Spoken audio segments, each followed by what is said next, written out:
Thank you, Chairman Smith, for holding this very important hearing. It's actually one of the most important things that we can do from this hearing is highlight what in the world is TANF. Because no one in our country knows what this is. And it's been a significant portion of our budget for many years. Look, would love to jump right into it. Mr. Favre, you know, as former quarterbacks, you and I, we have so much in common. Yeah, you're a Hall of Fame quarterback, and I'm a redshirt freshman from Utah State. You're a Super Bowl champion.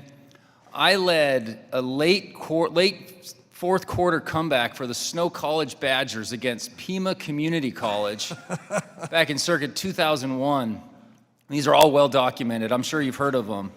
And we're both predecessors to what we hope to be, me at Utah State and you at Green Bay, to one of the best Packers to ever play the game in Jordan Love.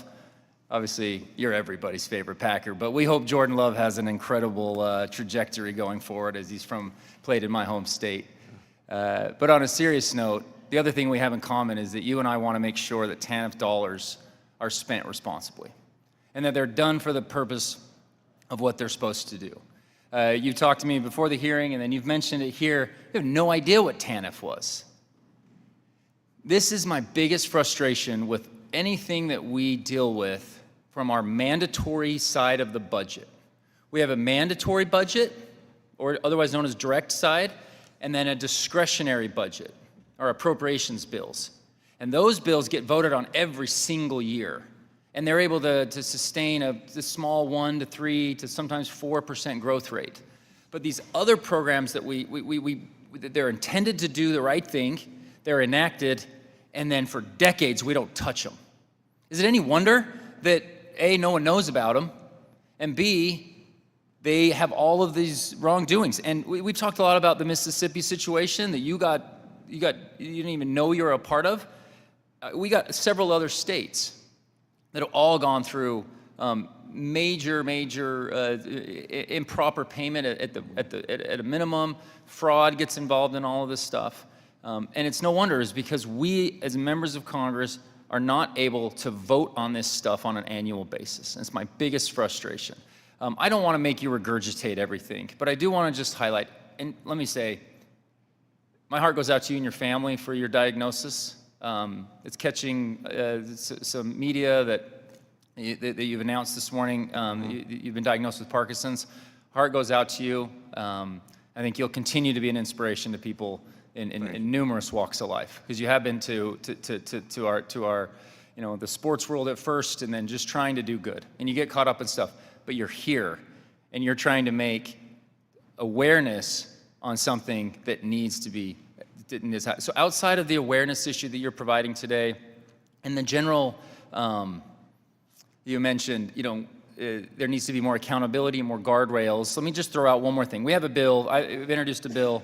It's called the Restoring Temporary to TANF Act, Temporary Assistance for Needy Families.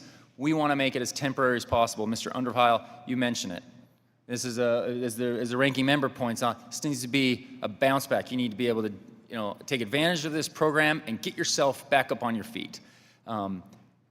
Any thoughts to the importance of workforce? This would actually require 25% of these dollars to be set aside for work activities, getting people the job skills that they need to be able to get out on their own again. Any thoughts to how would that be something that fits into your realm of what you envision for this program going forward?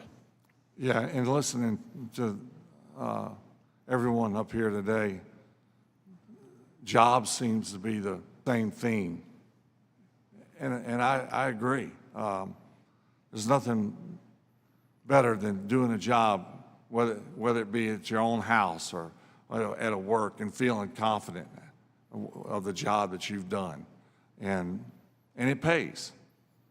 So it's twofold. It makes you feel good about yourself, but it also pays you a salary. So I think it definitely is a big part of success or lack thereof.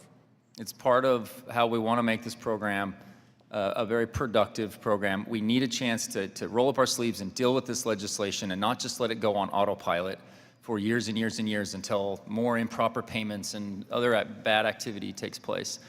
It's an honor to meet you, sir. Thank you to the other witnesses today. We appreciate your stories, and I look forward to hopefully working together on this in the future. Chairman, I yield back.